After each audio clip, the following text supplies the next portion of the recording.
नमस्कार, आप देख रहे हैं न्यूज विंग टीवी और मैं हूं मधुकर आनंद।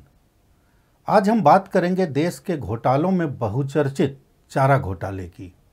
इसमें फिलहाल खबर यही है कि मंगलवार को चारा घोटाले के डोरंडा कोषागार मामले में कोर्ट ने अन्य कई लोगों के साथ बिहार के पूर्व मुख्यमंत्री और आरजेडी के संस्थापक लालू प्रसाद यादव को दोषी करार दे दिया है।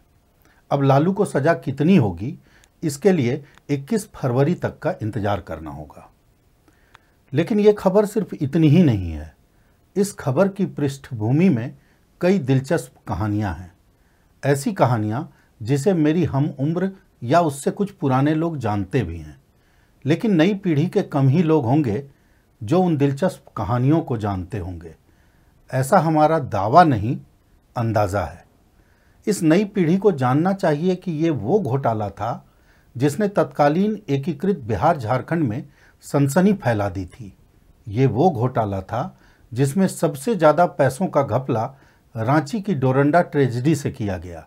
ये वो घोटाला था जिसने बिहार के 2 पूर्व सीएम और राजनीति के माहिर खिलाड़ी लालू प्रसाद यादव से लेकर जगन्नाथ मिश्रा तक की चूल्हें हिलाने का काम किया था। जब इस घोटाले की परतें खुलनी शुरू हुई तो जांच करने वाले अफसर भी हैरान रह गए। घोटाला इतना बड़ा था कि उसमें 26 सालों तक लंबी सुनवाई चली। चारा घोटाले की जांच जब शुरू हुई तो पता चला कि पशुपालन विभाग के बजट से 229% ज़्यादा पैसे की अवैध निकासी डोरंडा कोषागार से हो गई है। इसके लिए फर्जी मांग पत्र, आवंटन पत्र और फर्जी आपूर्ति आदेश तक निर्गत किए गए।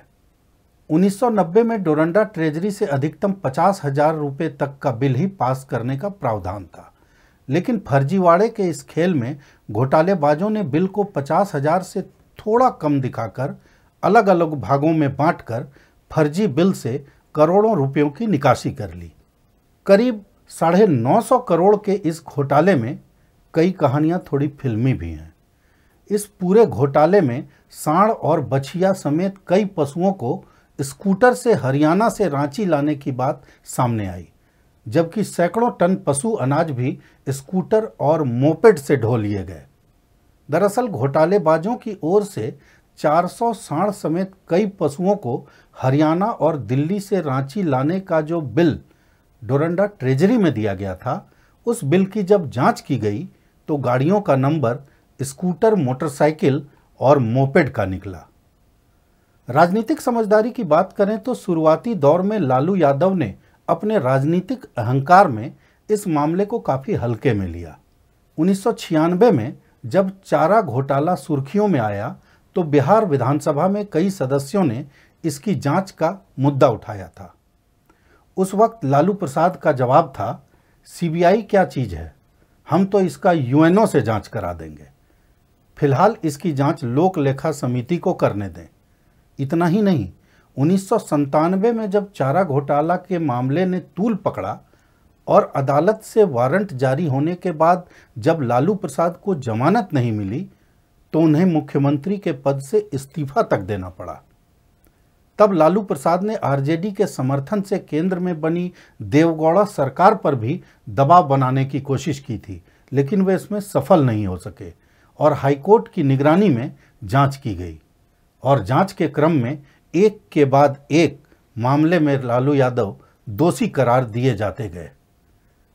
आज इस घोटाले की कहानी में बस इतना ही। खबरों को देखने के लिए आप बने रहिए न्यूज विंग टीवी के साथ। नमस्कार। Giridih is a small place, and we have like very less facilities in terms of education and this kind of infrastructure.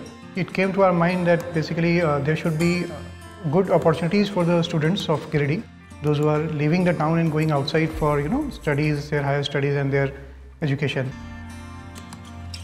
I wanted my son to start with the coding classes, so I researched it online. I got through all the reviews and everything.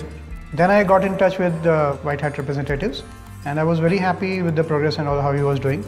So then I thought that why not to implement it in our school so that all the students are able to learn this thing. I started coding because we can make our thoughts real. We can interact with the computer. White Hat Junior is helping me to create a web browser. And I think on this part, White Hat is actually leading, on this coding platform. It is definitely a very good platform and one should implement in every school.